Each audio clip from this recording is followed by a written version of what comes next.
밤 10시였다. 보름달이 정원 가득히 빛났다. 슈민의 집에서는 마르파 미하일로브나 할머니의 청으로 시작된 저녁 기도 시간이 막 끝난 뒤였다. 나자는 잠시 정원에 나왔다. 그 이후 나자는 식당에 식탁이 준비되고 화려한 비단 옷을 입은 할머니가 선대는 모습을 보았다. 교회당의 사제장인 안드레이 신부는 나자의 어머니 니나 이바노브나하고 무슨 말인가를 주고받고 있었다. 나자의 어머니는 창문으로 스며드는 달빛 탓인지 한결 젊어 보였다. 그 옆에서는 안드레이 신부의 아들 안드레이 안드레이치가 서서 조심스레 귀를 기울였다. 정원은 고요하고 선선했다. 땅 위에는 검은 그림자가 호젓이 누워 있었다. 어디선가 멀리서, 아마 멀리 떨어진 교회에서인지 개구리 우는 소리가 들려왔다. 5월이란 느낌이, 정다운 5월의 느낌이 감돌았다. 나자는 가슴 깊이 5월의 향기를 들이마셨다.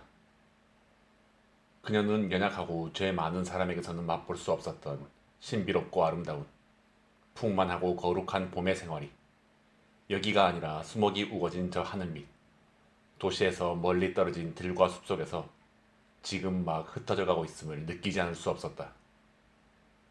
그리고 어째서인지 울고 싶은 생각이 들었다. 그녀, 나자는 23이었다.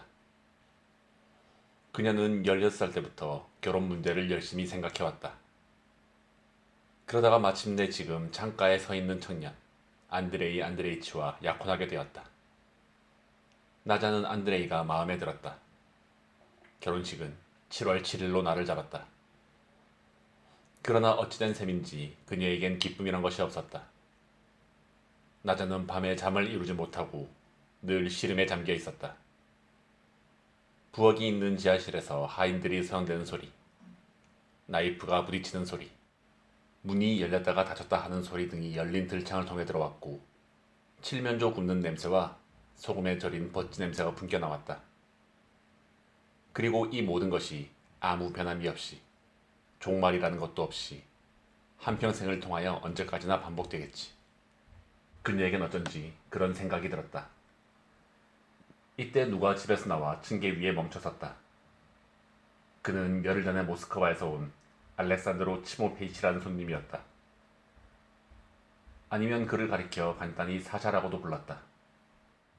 언젠가 오래전에 할머니의 먼 친척이 된다는 마리아 페트로브나라는 몰락한 귀족 미망인이 병들어서 헬쑥 여윈 조그만 몸을 이끌고 자주 도움을 청하러 이 집에 오곤 했는데 사샤는 그 미망인의 외아들이었다. 어째서인지 사샤는 훌륭한 화가라는 소문이 떠돌았다. 그의 어머니가 돌아가셨을 때 할머니는 사샤를 불쌍히 여겨 그를 모스크바의 코미사롭스키 학원에 입학시켰다. 그로부터 약 2년 후 그는 미술학교에 들어갔고 거기서 거의 15년을 보내다가 어떻게 간신히 건축과를 졸업할 수 있었다. 그러나 그는 건축업을 시작한 것이 아니라 모스크바의 어느 석판 공장에서 일했다. 그리고 늘 몸이 쇠약했던 탓으로 해마다 여름이면 할머니한테 와서는 요양하면서 몸을 회복했다. 그는 단추를 채운 프로커트와 아래에는 구김이 간 무명 바지를 입고 있었다. 셔츠에도 다림질이 되지 않았다. 아무튼 그의 모습 어디에서도 산뜻한 곳을 찾을 수 없었다. 그는 무척 여윈 몸에 커다란 눈과 길고 가느란 손가락, 까마족족한 털복숭이 얼굴이었지만 그래도 어딘지 아름다운 데가 엿보였다. 슈민 댁에서는 집안 식구와 똑같은 대접을 받았기 때문에 그는 자기 집이나 다름이 없이 지냈다. 그리고 그가 이 집에서 쓰는 방은 이미 오래전부터 사샤의 방이라고 불렸다. 그는 층계 위에서 나자를 보자 그녀에게로 다가왔다. 여긴 참 좋군요. 그는 말했다. 네, 좋고 말고요. 당신도 가을까지는 여기서 머무르도록 하세요. 아마 그렇게 될 것 같습니다. 저는 9월까지 머물려고 왔으니까요. 그는 빙긋이 웃으며 나자 옆에 앉았다. 전 여기 앉아서 어머니를 바라보고 있었어요. 나자는 말했다. 여기서 바라보니 어머니가 한결 젊어 보여요. 우리 어머니에겐 물론 여러 가지 약점도 있지만 그녀는 잠시 말을 끊었다가 다시 이었다. 그러나 역시 훌륭한 분이세요. 그럼요. 좋은 분이죠. 사샤는 맞장구를 쳤다. 당신 어머니는 어떤 면에서 보면 매우 선량하고 인자하신 분입니다만 뭐라고 말해야 좋을지. 오늘 아침 일찍이 당신네 부엌을 가봤는데요. 거기엔 네 사람의 하인이 침대도 없이 그냥 마룻바닥에서 자고 있더군요. 침대 대신에 깔린 누더기며 악취며 빈대며 진딧물이며 20년 전과 조금도 달라진 점이 없었어요. 꼭 그대로였어요. 그런데 할머니한테야 무슨 기대를 걸겠습니까마는 그래도 어머님께선 프랑스어도 하실 줄 알고 소인극에도 출연하고 계신 형편이니 잘 아실 것 아니겠습니까? 사샤는 얘기하면서 여느 때처럼 나저 앞에 가느다랗게 여윈 두 손가락을 내밀어 보았다. 제겐 이 집에서 하는 모든 일이 어쩐지 이상하게만 생각이 됩니다. 그는 말을 이었다. 도무지 영문을 모르겠어요. 아무도 일을 하고 있지 않으니. 어머니는 여느 공작 부인처럼 하루 종일 건들건들 소풍만 다니시고 할머니도 하시는 일이란 없고 당신도 역시 마찬가지고요. 그리고 당신의 약혼자 안드레이 안드레이치 역시 일이라고 모르는 사람이거든요. 나자는 작년에도 이런 말을 들었고 재작년에도 들은 듯 싶었다. 그리고 사샤는 달리 비평할 말을 모르는 것 같았다. 예전 같으면 그의 말이 우습기만 여겨졌겠지만 오늘은 어째서인지 나자의 마음을 언짢게 만들었다. 그건 이미 곰핀 말이에요. 벌써 오래전에 실직이 났어요. 나자는 이렇게 말하고 자리에서 일어났다. 뭔가 좀 더 새로운 것을 생각해내도록 하세요. 사샤는 빙긋이 웃고는 나자를 따라 일어났다. 그리고 두 사람은 집 쪽으로 걸음을 옮겼다. 나자는 날씬하고 아름다운 몸매의 균형이 잡혀서 사샤에 비하면 무척이나 건강해 보이고 옷차림도 화려했다. 나자는 그것을 알았으므로 그가 측은히 여겨지기도 하고 또 한편으로는 어쩐지 멋쩍다는 생각도 들었다. 당신은 쓸데없는 말을 너무 많이 해요. 방금도 나의 안드레에 대해 말했지만 그분에 대해선 조금도 모르지 않나요? 나자는 말했다. 나의 안드레이라.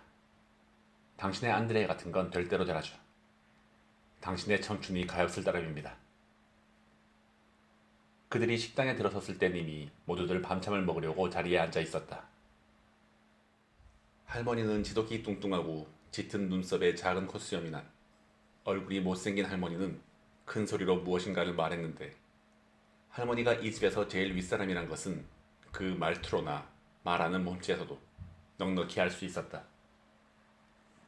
할머니는 시장에 몇 개의 점포와 원기둥과 정원이 딸린 낡은 저택을 가졌으나 그래도 매일 아침 주님의 은총으로 몰락하지 않기를 빌며 눈물을 흘리곤 했다.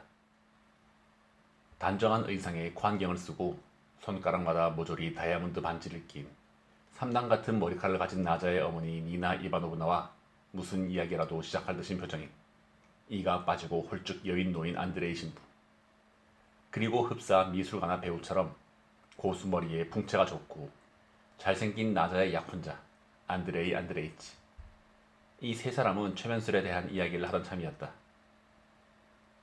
일주일만 있으면 몸이 회복이 될 거야. 할머니는 사샤에게 말했다. 그저 많이 먹어야 한다. 아이고, 네 꼴을 보니. 할머니는 한숨을 내쉬었다. 꼴이 정말 말이 아니구나. 망나니 자식이란 바로 너 같은 사람을 두고 하는 말이야.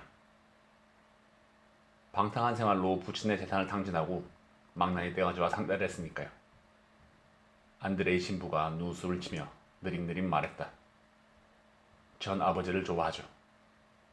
안드레이 안드레이치는 아버지의 어깨에 손을 얹으며 말했다. 훌륭한 분입니다. 선량한 노인이에요. 모두 잠시 말이 없었다. 갑자기 사샤가 웃음보를 터뜨리며 냅킨을 입으로 가져갔다. 그럼 당신은 최면수를 믿나요? 안드레이 신부가 니나 이바노브나에게 물었다.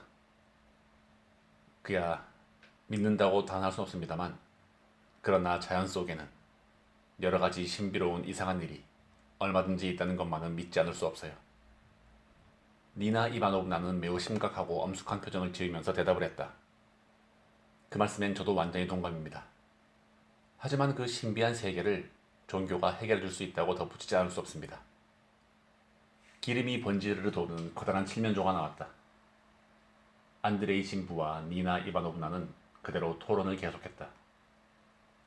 니나 이바노브나의 손가락에서 다이아몬드가 번쩍번쩍 빛나고 그녀의 두 눈에서도 눈물이 반짝이기 시작했다. 그녀는 흥분했다. 당신에게 증명할 수는 없습니다만 인생에는 해결하지 못한 수수께끼들이 얼마든지 있다는 걸 신부님도 시인하셔야 할 거예요. 그런 것이 있다는 것은 저도 인정은 합니다. 밤참을 다 먹은 후 안드레이 안드레이치는 바이올린을 켜고 니나 이바노브나는 피아노를 반주했다.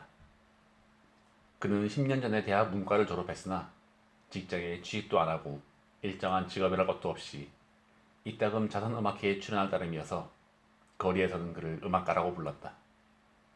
안드레이 안드레이치가 바이올린을 켤 동안 나머지 사람들은 묵묵히 들었다. 탁자 위에서는 사모바르가 조용히 끓었다. 차를 마시는 사람은 사샤뿐이었다. 이윽고 시계가 12시를 치자 갑자기 바이올린 줄이 끊어져서 모두 한바탕 웃고는 수성대며 작별 인사를 나누기 시작했다. 나자는 약혼자를 배웅하고 어머니 방과 자기 방이 있는 2층으로 올라갔다. 아래층 식당에서는 불을 끄기 시작했으나 사샤는 그대로 앉아서 차를 마셨다. 그는 차를 마실 때 언제나 모스크바식으로 오랜 시간을 보냈고 한 번에 을에 7잔씩 마시곤 했다. 나자가 옷을 벗고 침대에 누운 뒤에도 아래층에서는 오랫동안 하인들이 뒷정리를 하는 소리며 잔소리를 품는 할머니의 목소리가 들려왔다. 그러나 잠시 후에는 집안도 조용해지고 이따금 사샤의 장기침 소리가 들려올 뿐이었다. 나자가 눈을 뜬 것은 아마 새벽 2시경이었으리라. 동이틀 무렵이었다. 어디선가 멀리서 낙따기 소리가 들려왔다. 나자는 더 자고 싶은 생각이 없었다. 자리에 누워있으려니 편안은 했으나 어쩐지 마음이 내키지 않았다. 5월이 되면 언제나 그렇듯이 나자는 일어나 앉아 생각에 사로잡혔다. 그녀의 생각이란 어젯밤의 생각을 되풀이하는 것이었다. 어째서 안드레이 안드레이치는 자기를 사랑하게 되고 청혼을 했을까? 그리고 어째서 자기는 그의 결혼을 승낙하고 차차 그 친절하고 총명한 남자를 소중히 여기게 되었을까? 나자는 전과 다름없이 이처럼 부질없는 생각을 끈기 있게 되풀이했다. 그러나 결혼식까지는 이제 달포밖에 남지 않은 오늘, 어쩐지 나자는 막연하고도 압박감을 주는 그 무엇이 눈앞에 다가오는 듯 불안과 공포를 느꼈다. 똑딱 똑딱 야경꾼의 딱딱이 소리가 느릿느릿 들려왔다. 똑딱 커다란 낡은 창문으로 정원이 내다보이고 저쪽에는 추위 때문에 맥을 못 추고 쉬던 듯한 라일락 꽃송이 내려보였다. 뽀얗게 짙은 안개가 살그머니 꽃 속으로 숨어들어 그것을 덮어버리려 하고 있었다. 저 먼 나무에서는 까치가 졸린 듯이 울었다. 아, 어째서 내 마음은 이렇게도 괴로울까? 결혼 전에는 모든 처녀가 이런 기분에 사로잡히는 것일까? 모를 일이지. 혹시 사샤 탓이 아닐지. 그러나 사샤는 몇 해 전부터 같은 말만 되풀이해왔고 또 그가 그런 말을 할 때에는 단지 우습고 단순하게만 느끼지 않았나. 그런데 어째서 사샤가 내 머리에서 떠나지 않을까? 무슨 까닭일까? 야경꾼의 딱딱이 소리가 뭐든지도 이미 오래였다. 새들이 정원과 창 밑에서 지저귀고 안개는 정원에서 사라져갔다. 주위에 있는 모든 것이 봄빛을 받아 방긋 웃는 듯이 빛났다. 온 정원은 태양이 어루만지는 따스한 손길에서 소생한 듯 싶었고 나뭇잎의 이슬방울들은 다이아몬드처럼 반짝반짝 빛나서 오랫동안 내버려 두었던 낡은 정원도 오늘 아침에는 유달리 생생하고 화려하게 느껴졌다. 할머니는 벌써 일어나 계셨다. 사샤의 거칠고 낮은 기침소리가 들려왔다. 아래층에서 사모바를 준비하며 의자를 움직이는 소리가 들려왔다. 시간이 가는 것이 지루했다. 나자는 이미 오래전에 일어나서 한참 동안 정원을 거인 뒤였다. 그래도 아직 아침이었다. 니나 이바노브나는 탄산수가 든 컵을 손에 들고 눈물 자국이 난 얼굴로 나타났다. 그녀는 여러 가지 문제가 되는 의혹에 관해서 이야기하기를 좋아했다. 그리고 나자도 역시 그 속에는 무엇인지 신비하고 깊은 사랑이 들어있는 듯이 느껴졌다. 어머니, 왜 우셨어요? 나자는 물었다. 어제 한 할아버지와 딴 얘기를 쓴 중편 소설을 읽기 시작했단다. 할아버지는 어떤 곳에 근무하는데 그의 상관이 할아버지 딸을 사랑하게 되었어. 마지막까지 읽진 않았지만 한 대목에 가선 도저히 울지 않고 견딜 수가 없었어. 어머니는 이렇게 말하고 탄산수를 마셨다. 글쎄 오늘 아침에도 그걸 생각하고 또 울었단다. 요새 우울해서 못 견디겠어요. 잠시 말을 끊었다가 나자는 말했다. 어째서 잠을 못 잘까요? 글쎄 모르겠구나. 난 잠이 안 오면 눈을 꼭 감고 바로 이렇게 말이야. 자꾸 걸어다니든가 혼잣말로 중얼거리든가 하면서 나를 안나 카레리나처럼 생각하기도 하고 아니면 옛날 역사에 나온 얘기를 눈앞에 그려보기도 한단다. 어머니는 내 마음을 모르신다. 또 아실 리도 없지 하고 나자는 생전 처음 이런 생각을 했다. 그리고 그런 생각을 적이 두렵게 여기면서 자기 마음 한구석에 감춰두고 싶어졌다. 나자는 자기 방으로 돌아왔다. 2시가 되자 모두들 점심 식탁에 앉았다. 수요일, 정진일이어서 채소 수프와 물고기가 든 보리죽만이 할머니 앞에 놓였다. 사샤는 할머니를 놀려주려고 채소 수프도 먹고 자기의 고기 수프도 마셨다. 그는 점심 식사를 하는 동안 노상 익살만 부렸다. 그러나 그의 익살은 일부러 그러는 것 같은 어떤 정신적인 의미를 내포한 부자연스러운 것이었다. 그리고 무슨 재치 있는 설명이라도 하려고 핏기 없고 여린 손가락을 쳐들 적엔 도무지 우스운 생각은 들지 않았다. 그럴 때마다 그의 병이 점점 심해가며 얼마 더 살지 못하리라는 생각이 들어서 눈물이 날 지경으로 그가 측은히 여겨졌다. 점심을 마친 후 할머니는 쉬려고 자기 방으로 건너가고 니나 이바노브나도 잠시 피아노를 치다가 자기 방으로 돌아갔다. 오, 사랑하는 나자. 사샤는 어느 날처럼 점심 후에 대화를 꺼냈다. 당신이 내 말만 들어준다면, 내 말만 들어준다면. 나자는 낡은 안락의자에 깊숙이 파묻힌 채 지그시 눈을 감았다. 한편 사샤는 이쪽 구석에서 저쪽 구석으로 천천히 왔다 갔다 했다. 당신이 대학에 갈 생각만 가신다면, 그는 말했다. 인간이란 고상한 교양을 지녀야 합니다. 또 그런 사람이 필요합니다. 그런 사람이 많으면 많을수록 신의 왕국은 빨리 지상에 내려옵니다. 그때면 당신의 거리엔 돌멩이 하나 남지 않고 만물은 밑바닥부터 파괴되고 말 겁니다. 모든 것이 마술에라도 걸린 듯이 변화할 거예요. 그리고 그때 여기에는 근엄하고 화려한 토대들이 세워지고 아름다운 정원이 마련되고 훌륭한 분수가 서고 덕망 높은 사람들이 살게 되겠죠. 그러나 가장 중요한 것은 그런 게 아닙니다. 가장 중요한 것은 우리가 생각하는 저속한 사람들, 현재 존재하는 저속한 사람들이 그땐 존재하지 않으리란 점입니다. 왜냐하면 그땐 모든 사람들이 신앙을 가지고 자기가 무엇 때문에 사는가를 알아서 아무도 저속한 무리와 상대를 하지 않을 테니 말입니다. 사랑하는 나자, 떠나시오. 이렇게 숨 막힐 듯한 죄에 물든 흐릿한 생활을 당신이 얼마나 싫어하는가를 여러 사람들에게 보여주시오. 다만 자기 자신에게라도 보여주시오. 사샤, 전 못하겠어요. 곧 결혼을 해야 하니까요. 무슨 소리? 결혼해서 못한단 말이오. 그들은 정원으로 나가서 거닐기 시작했다. 아무튼 당신은 잘 생각해야 합니다. 놀고 먹는 당신들의 생활이 얼마나 불결하고 얼마나 비도덕적인지를 깨달아야 해요. 사샤는 말했다.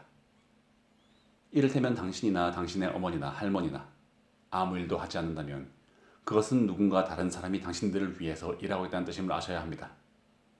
당신들은 남이 벌어온 것을 먹고 사는 겁니다. 과연 이런 생활이 깨끗하고 더럽지 않다고 할 수 있을까요? 네, 그건 사실이에요. 라고 나자는 말하고 싶었다. 자기도 잘 안다고 알리고 싶었다. 그러나 눈물이 앞을 가려 말문이 막히고 말았다. 온 몸이 바짝 쫄아든 듯한 기분을 안고 나자는 자기 방으로 돌아갔다. 해질 무렵에 안드레이 안드레이치가 왔다. 그리고 여느 때처럼 오랫동안 바이올린을 켰다. 그는 좀처럼 말하기를 좋아하지 않았다. 악기를 만지는 동안은 입을 다물 수 있으므로 바이올린을 좋아하는 것인지도 몰랐다. 11시가 돼서 돌아갈 채비를 하고 외투를 입더니 그는 나자를 껴안고 그녀의 얼굴이며 어깨며 손이며 미친 듯이 키스하기 시작했다. 나의 사랑, 나의 애인, 나의 미인. 그는 속삭였다. 오, 난 얼마나 행복한가. 기뻐서 미칠 것 같소이다. 나자는 이미 오래전에 이 말을 들은 듯 싶었다. 아니면 어느 책 속에서 이미 오래전에 내용댕이 친 소설 속에서 읽은 듯한 대사처럼 생각되기도 했다. 식당에서는 사샤가 탁자에 앉아서 기다란 다섯 손가락으로 잔을 들어 차를 마셨다. 할머니는 카드로 점을 쳤고 니나 이바노브나는 책을 읽었다. 성상 앞에서는 등잔불이 가물거렸다. 모든 것이 순조롭고 평화로운 듯 보였다. 나자는 밤인사를 드리고 2층 자기 방으로 올라갔다. 자리에 눕자 곧 잠이 들었다. 그러나 지난 밤처럼 동이 트기 시작할 무렵에 나자는 눈을 뜨고 말았다. 더 잘 수가 없었다. 무거운 것에 눌린 듯한 불안한 생각이 가슴을 설레게 했다. 나자는 웅크리고 앉아서 무릎 위에 머리를 얹고는 자기 약혼자와의 문제를 생각해 보았다. 어찌된 셈인지 그녀는 어머니가 자기 아버지를 사랑하지 않았으며 지금은 아무 재산도 없이 순전히 할머니의 도움으로 살고 있다는 생각을 했다. 그리고 어째서 지금까지 어머니를 훌륭한 여자라고 여겨왔을까? 어째서 어머니가 단순하고 고독하고 불행한 여자라는 사실을 깨닫지 못했을까? 아무리 궁리해도 모를 일이라고 생각했다. 아래층에서 기침 소리가 들리는 것으로 보아 사자도 잠에서 깬 듯 싶었다. 저 사람은 좀 이상하지만 순진한 청년이라고 나자는 생각했다. 그리고 아름다운 정원이라든가 훌륭한 분수라든가 하는 그의 여러 가지 공상은 믿기 어려운 어리석은 일 같았다. 그렇지만 어쩐지 그 순진하고 어리석은 공상 속에는 대학에 다니고 싶다는 자기 공상과 같이 온 마음을 싸늘하게 전율하도록 만드는 어떤 아름다운 것이 숨은 듯 싶었다. 그리고 이것은 나자를 기쁨과 환희 속으로 몰아넣었다. 그러나 생각하지 말아야지. 생각하지 말아야 해. 나자는 중얼거렸다. 똑딱. 어디선가 멀리서 야경꾼의 딱딱이 소리가 들려왔다. 똑딱. 똑딱. 6월 중순경 사샤는 문득 갑갑짐을 느끼고 모스크바로 돌아가야겠다고 생각을 했다. 이 거리에서 살 수는 없습니다. 그는 우울한 표정으로 말했다. 수도도 없고 배수시설도 없고 식사할 기운도 나지 않고 게다가 부엌을 들여다보면 그 더러움이란 좀 더 참고 견뎌봐. 덜낸 녀석 같으니. 할머니는 왜 그런지 낮은 소리로 다 일렀다. 7월엔 결혼식이 있잖아. 그때까지 있을 순 없습니다. 9월까지 있겠다고 말하지 않았니? 그렇지만 너는 기다릴 수 없습니다. 일을 해야 하니까요. 싸늘하고 습기가 도는 여름이었다. 수목은 축축하게 젖었고 정원에 있는 모든 것은 음산하고 우울해 보였다. 이러한 풍경은 실제로 일할 마음을 일으켜 주었다. 아래층과 2층 여러 방에서는 처음 듣는 여인들의 목소리가 들려왔고 할머니 방에서는 재봉틀 소리가 시끄러웠다. 모두들 결혼식 때문에 분주히 서두르고 있었다. 나자를 위해서 털 외투만도 6벌이 마련되었다. 할머니 말에 의하면 그중 제일 비싼 것이 300루블이었다. 이 시끄러운 소리는 사샤를 더욱 들뜨게 했다. 그는 자기 방에 들어앉아 화만 바락바락 냈으나 더 묵고 가라고 모두들 말리는 바람에 7월 10일까지 출발을 연기하기로 약속을 했다. 시간은 빨리 흘러갔다. 성 페드로프 날에는 안드레이 안드레이치는 점심 식사를 마치고 나자와 함께 모스크바가로 떠났다. 얼마 전에 자기들 신혼부부가 살림하려고 빌린 집을 다시 한번 보기 위해서였다. 그 집은 2층 건물이었는데 지금까지는 위층밖에 전동이 되지 않았다. 대청에는 페인트를 발라서 윤기 있게 반짝이는 가느다란 나무 오리로 된 마루를 깔았고 원재 의자며 피아노며 바이올린 걸개 등을 놓았다. 페인트 냄새가 풍겼다. 벽에는 금박 테두리에 낀 유화가 걸렸는데 그 속에는 나체 여인과 그 옆에 손잡이가 떨어진 꽃병이 그려 있었다.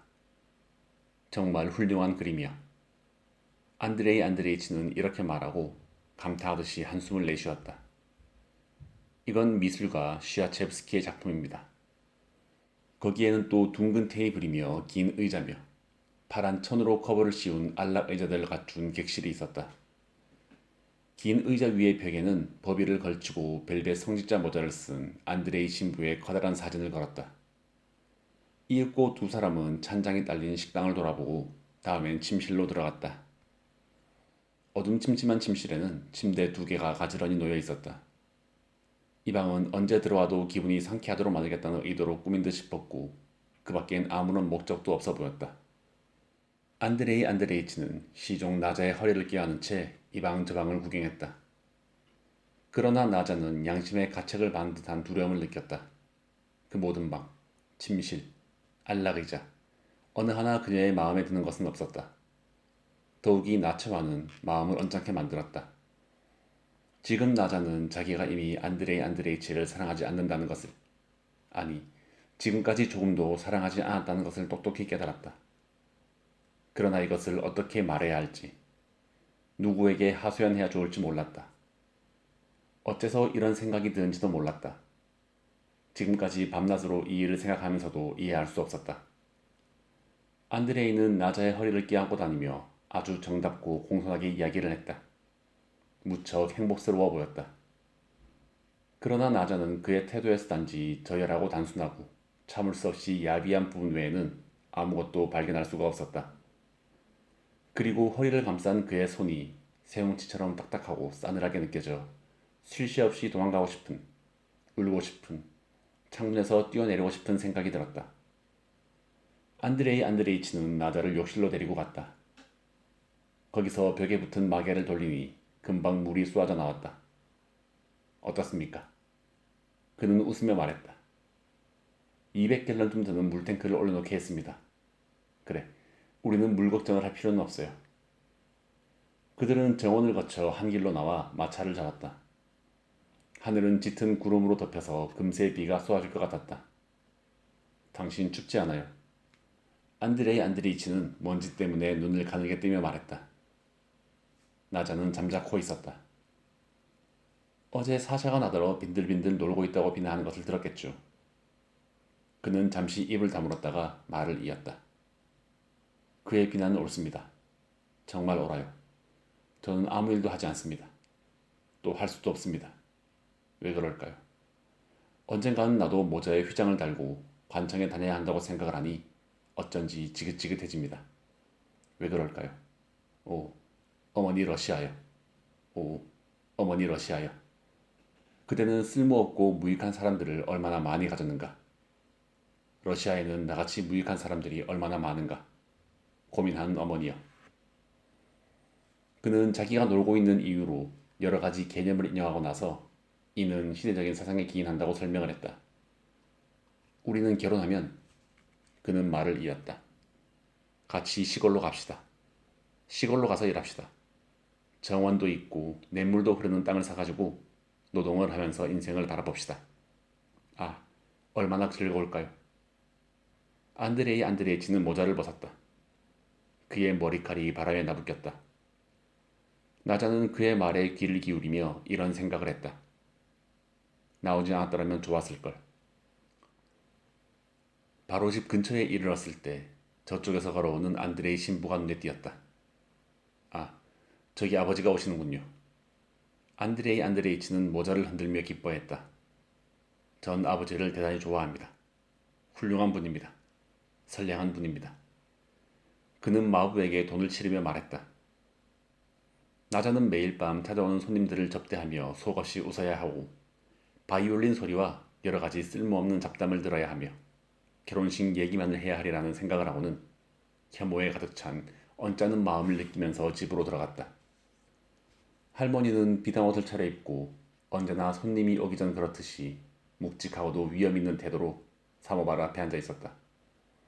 안드레이 신부는 능글맞게 웃으며 들어왔다. 전 할머니가 그렇게 건강한 몸으로 계시는 것을, 무엇보다도 기쁘게 생각합니다. 그는 할머니에게 말했다. 농담 삼아 그런 말을 하는지 아니면 진담으로 그러는지 분간하기 어려운 말투였다. 바람은 들창과 지붕에 휘몰아쳤다. 휘휘 바람 소리가 들리고 집안에 있는 난로도 그 속에서 슬프고 우울한 노래를 불렀다. 밤 1시였다. 집안 사람들은 모두 자리에 누워 있었다. 그러나 아무도 잠들진 않았다. 한편 나자는 아래층에서 시종 바이올린을 켜는 듯이 느꼈다. 덧문이 떨어졌는지 요란한 소리가 들려왔다. 잠시 후 니나 이바노브나가 잠옷을 입은 채 촛불을 손에 들고 들어왔다. 리자, 지금 난 건 무슨 소리지? 어머니는 물었다. 머리를 한 가닥으로 틀고 겁에 취한 듯 웃는 어머니는 이같이 소란한 밤에는 여느 때보다 훨씬 늙고 보잘것없는 자그마한 여자로 보였다. 나자는 바로 조금 전만 해도 자기 어머니를 훌륭한 여자로 생각하며 경의를 품고 어머니의 말을 듣던 것을 상기했다. 그러나 어떤 말이었는지는 기억할 수 없었다. 단지 기억 속에 남은 것은 희미하고 막연한 생각뿐이었다. 난로 안에서는 여러 가지 저음이 뒤섞여 오 신이여 라고 말하는 듯한 소리가 들려왔다. 나자는 일어나 앉았다. 그러고는 불현듯 머리를 누르면서 흐느끼기 시작했다. 어머니, 어머니. 제가 지금 어떤 생각을 하는지 어머니가 알아주신다면 어머니 부탁이에요. 제발 저를 떠나게 해주세요. 네, 부탁이에요. 나자는 말했다. 어디로? 니나 이바노브나는 영문을 모르겠다는 듯 물어보고는 침대 위에 앉았다. 어디로 간단 말이냐? 나자는 한참 동안 울었다. 그리고 단 한마디도 할 수 없었다. 이 거리를 떠나게 해주세요. 나자는 마침내 입을 열었다. 결혼식을 해서는 안 되겠어요. 또 할 수도 없어요. 네, 이해해주세요. 저는 그분을 사랑하지 않아요. 그분에 대해선 어떻게 말해야 할지조차 모르겠어요. 안 돼. 안 돼. 니나 이바노브나는 깜짝 놀라며 성급히 말했다. 마음을 진정시켜라. 그건 마음이 안정되지 않아서 그러는 거야. 곧 좋아질 거야. 흔히 있는 일이지. 안드레이와 말다툼이라도 한 게로구나. 그러나 사랑 싸움은 곧 낫는 법이란다. 오, 저리 가주세요, 어머니. 가주세요. 나자는 흑흑 흐느꼈다. 그러마. 니나 이바노브나는 잠시 끊었다가 말을 이었다. 너는 조금 전만 해도 어린애였고 소녀였는데 지금은 벌써 약혼을 했으니. 그러나 세상 일이란 쉬지 않고 변하는 거란다. 너 역시 자기도 모르는 새에 어머니가 되고 할머니가 되어서 나처럼 다루기 힘든 딸을 거느리게 되겠지. 어머니, 사랑하는 어머니. 어머니는 자신을 현명한 여자라고 생각하시는군요. 어머니는 불행한 사람이에요. 나자는 말했다. 어머니는 정말 불행한 분이세요. 왜 그렇게 따분한 얘기만 하세요? 네, 왜 그래요? 니나 이바노브나는 무슨 말을 하려 했으나 한마디도 할 수 없었다. 그녀는 갑자기 한숨을 내쉬고는 자기 방으로 돌아갔다. 난로는 다시금 낮은 소리로 으르렁대기 시작했다. 나자는 갑자기 무서워졌다. 그녀는 침대에서 뛰어내려 어머니 방으로 달려갔다. 니나 이바노브나는 눈물에 젖은 얼굴로 책을 손에 든 채 이불을 덮고 침대에 누워 있었다. 어머니, 제 말을 들어주세요. 나자는 말했다. 제발 들어주세요. 우리들이 얼마나 타락한 생활을 하고 있는지 어머니도 아셔야 해요. 저는 눈을 떴어요. 이젠 모든 것을 볼 수 있어요. 게다가 안드레이신 어떤 사람이에요. 그는 아무것도 모르는 사람이에요. 제발 이해해주세요. 네, 어머니, 그는 바보예요. 니나 이바노브나는 벌떡 일어나 앉았다. 너와 너의 할머니는 나를 괴롭히기만 하는구나. 어머니는 흐느끼며 말했다. 나도 살고 싶다. 보람있게 살고 싶어. 어머니는 되풀이하며 자기의 작은 주먹으로 가슴을 두어 번 두드렸다. 나를 자유롭게 해다오. 난 이렇게 아직 젊은데 살겠다고 애쓰는데 너하고 너희 할머니는 나를 노파로 만드는구나.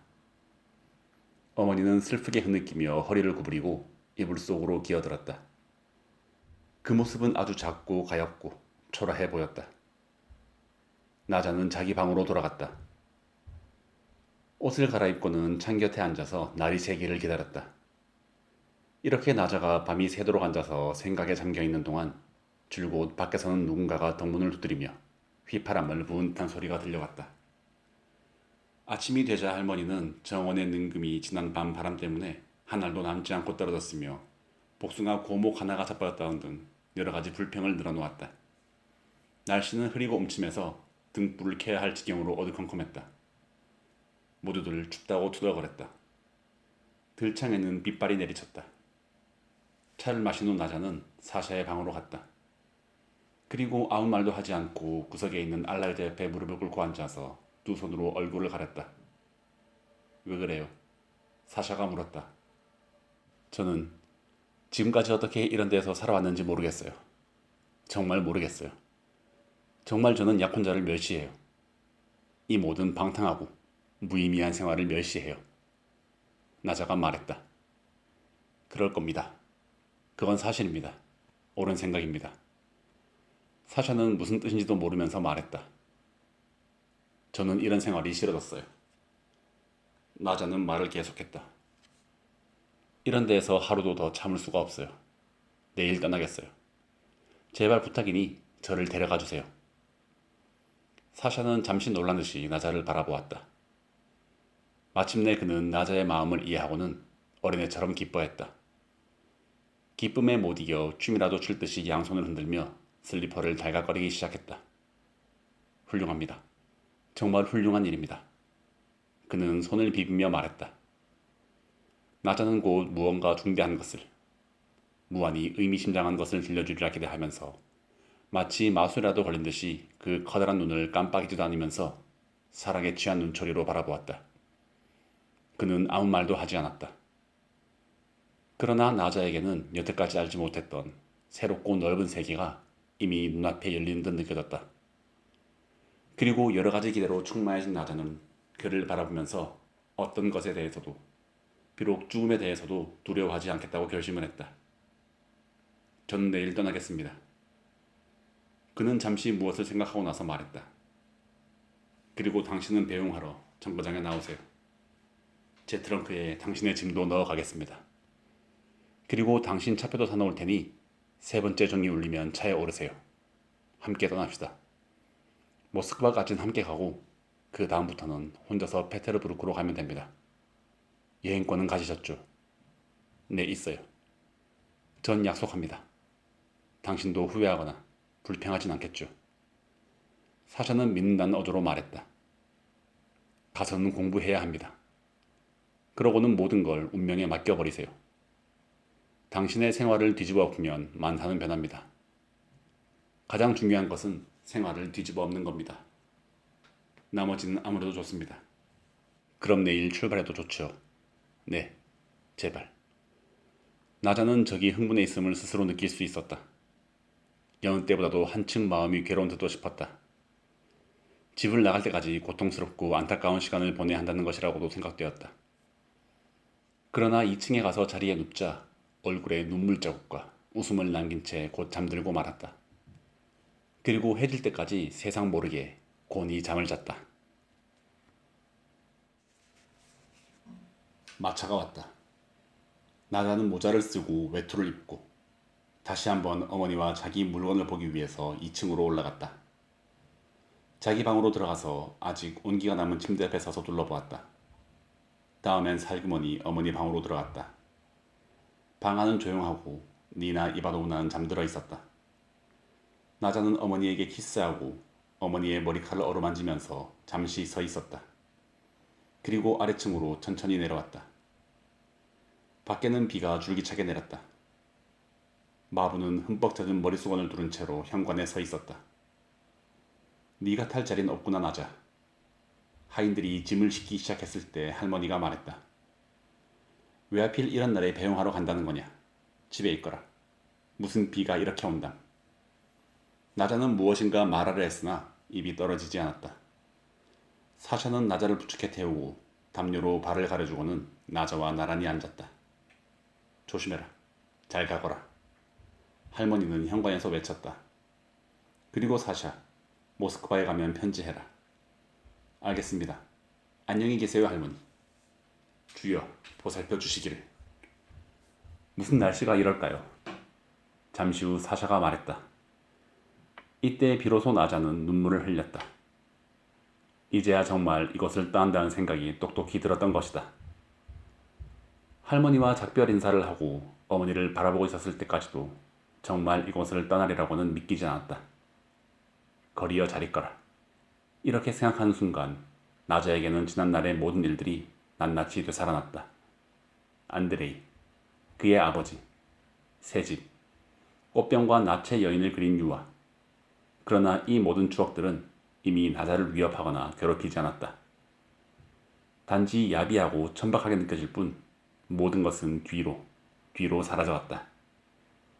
그들이 차에 오르고 기차가 움직이기 시작하자 장엄하고 거대하다고 생각되던 과거의 모든 것들은 보잘것없이 작은 것으로 압축되어 버리고 지금까지는 막연하게만 생각되던 넓고 웅장한 미래가 눈앞에 펼쳐져 왔다. 빗줄기가 차창을 두들겼다. 푸릇푸릇한 들과 전깃줄 위에 새들이 앉아있는 전주들이 어른거릴 뿐 아무것도 보이지 않았다. 문득 나자의 가슴에는 기쁨이 흘러넘쳤다. 그녀는 자유의 몸이 되어 대학에 가는 것을 생각했다. 그리고 어느 옛말에 가자처럼 떠나간다는 속담이 자기를 두고 하는 말같이 느껴지기도 했다. 나자는 울기도 하고 웃기도 하며 기도를 드리기도 했다. 좋군요. 정말 좋아요. 사샤는 빙그레 웃으며 말했다. 가을도 가고 겨울도 지났다. 나자는 고향이 그리워지기 시작했다. 그리고 매일같이 어머니와 할머니가 그리웠다. 사샤도 그리워졌다. 집에서는 부드럽고 다정한 사연이 담긴 편지가 몇 통 와 있었다. 이제는 모든 것이 용서받고 잊힌 듯했다. 5월에 시험을 마친 나자는 건강하고 즐거운 마음을 안고 고향으로 가는 길에 사샤를 만나러 모스크바에 들렀다. 그는 작년 여름과 조금도 변함이 없었다. 털북숭이 수염이며 헝클어진 머리며 프로코티의 무명 바지며 커다랗고 아름다운 두 눈이며 모든 것이 예전 그대로였다. 그러나 그의 안색은 좋지 않았고 몹시 피로해 보였다. 몹시 여위고 늙어 보였다. 그리고 노상 기침을 했다. 어째서인지 나자는 그에게서 우울한 시골뜨기 같은 인상을 받았다. 오, 나자가 왔군. 그가 말하며 반갑게 맞아주었다. 사랑하는 나자.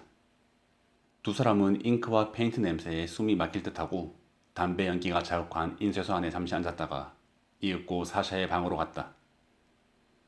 거기에서도 역시 담배 연기가 코를 찔렀고 여기저기 침 뱉은 흔적이 보였다. 책상 위에 식은 사모바르 옆에는 검은 종이로 덮인 깨진 접시가 놓여 있었고 책상과 마루 위에는 죽은 파리가 지저분하게 깔려 있었다. 이 모든 것은 사샤가 자인의 개인 생활을 되는 대로 보내며 사치를 얼마나 경멸하는지를 말해주었다.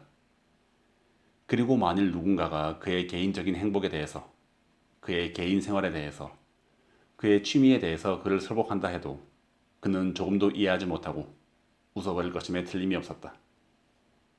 모든 일이 잘 진행되고 있어요.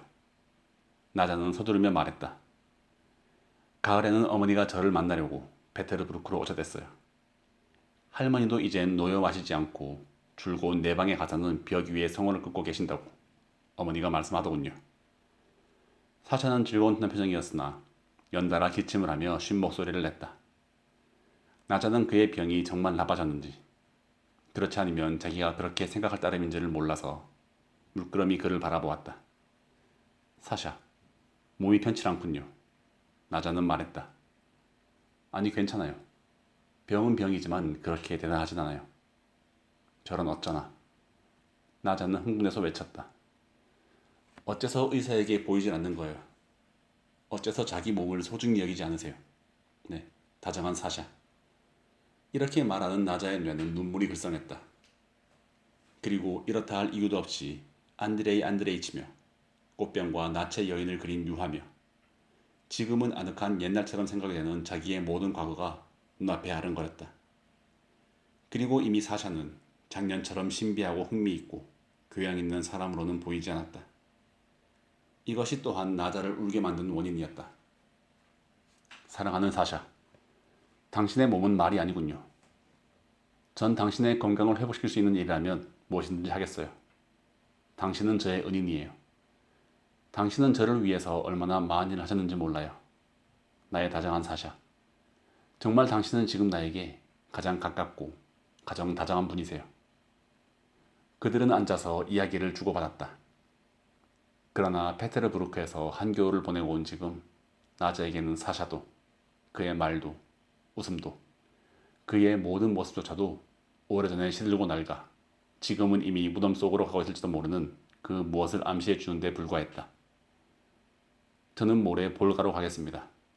그리고 다음엔 쿠무이스를 마시러 가렵니다. 사샤는 말했다. 쿠무이스를 마시고 싶어요. 저와 함께한 친구 내외가 떠납니다. 그 부인은 훌륭한 분입니다. 저는 그 부인에게 대학에 들어가라고 줄곧 설복하고 있죠. 그 부인의 생활을 변화시키려는 생각입니다.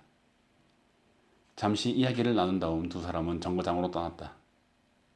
사샤는 차와 능금을 나자에게 사주었다. 기차가 떠나자 그는 웃음을 지으며 손수건을 흔들었다. 그의 병이 얼마만큼 무거워졌는지는 그의 걸음걸이를 보아서도 알 수 있었다. 그리고 그의 여생이 얼마 되지 않음을 말해준 듯도 싶었다. 나자는 정오 무렵 고향에 도착을 했다. 정거장에서 집으로 마차를 달리는 동안 거리는 무척 넓어 보였으나 집들은 땅에 달라붙은 듯이 작아 보였다. 거리에는 인적이 없었다. 다만 불구죽죽한 외투를 입은 독일인 악기 수선사를 보았을 뿐이다. 그리고 집마다 뽀얗게 먼지를 뒤집어 쓴 것 같았다. 이미 늙을 대로 늙고 피둥피둥 보기 싫게 살이 찐 할머니는 나자를 두 팔로 껴안고 그녀의 어깨에다 얼굴을 파묻은 채 한참이나 흐느끼며 떨어질 줄을 몰랐다. 나자의 어머니 니나 이바도브나도 보기 흉하게 늙어버렸고 온몸은 바싹 야위어 보였다. 그러나 역시 옷차림만은 단정했고 손가락에서는 다이아몬드가 번쩍였다. 귀여운 내 딸. 어머니는 온몸을 들먹이며 말했다. 귀여운 내 딸. 그들은 앉아서 아무 말 없이 울기만 했다. 어머니도 할머니도 이미 지나간 과거가 되돌아오지 않는다는 것을 잘 알고 있음에 틀림이 없었다. 그들은 이미 사교계의 지위도 지난날의 영광도 손님을 초대할 자격도 잃어버리고 말았던 것이다.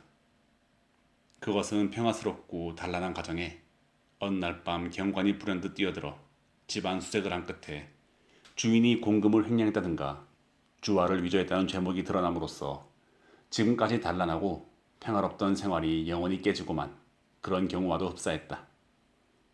나자는 2층으로 올라가 전과 다름이 없는 침대를 보았다. 창문 밖으로 즐겁게 제잘되며 햇빛이 넘쳐 흐르는 예전의 정원을 보았다.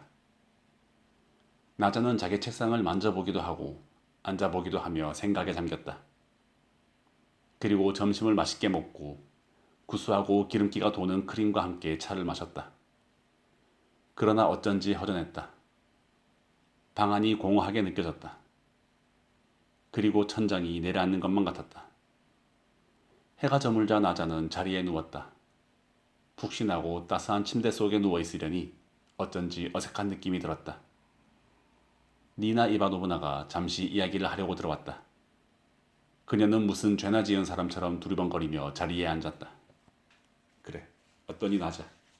만족하냐? 정말 만족하니? 어머니는 더듬더듬 말했다. 네, 만족해요. 니나 이바노브나는 일어서서 나자의 머리 위에 성호를 그었다. 나는 믿음이 깊어졌단다. 어머니는 말을 이었다. 요샌 철학을 공부하고 있어서 늘 생각에 잠기곤 하지. 모든 것이 햇빛처럼 선명히 보이기 시작했어. 인생은 프리즘을 들여다보는 듯이 지나간다고 생각하는 것이 무엇보다도 필요한 일인 듯하구나. 그런데 어머니, 할머니 건강은 어떤가요? 괜찮을 것 같다. 그때 네가 사샤와 함께 떠나간 후 집에 전보를 보냈을 때 할머니는 그걸 읽으면서 그만 기절하고 마시던다. 사흘 동안을 일어나지 못하셨어. 그 다음부턴 매일같이 기도를 드리지 않으면 우는 것이 할머니 생활이었지. 그러나 지금은 괜찮아지셨어. 어머니는 일어서서 방 안을 거닐었다. 똑딱. 야경꾼의 딱딱이 소리가 들려왔다. 똑딱, 똑딱. 무엇보다도 중요한 것은 인생이란 프리즘을 보듯이 지나간다고 생각하는 것이란다. 어머니는 말했다.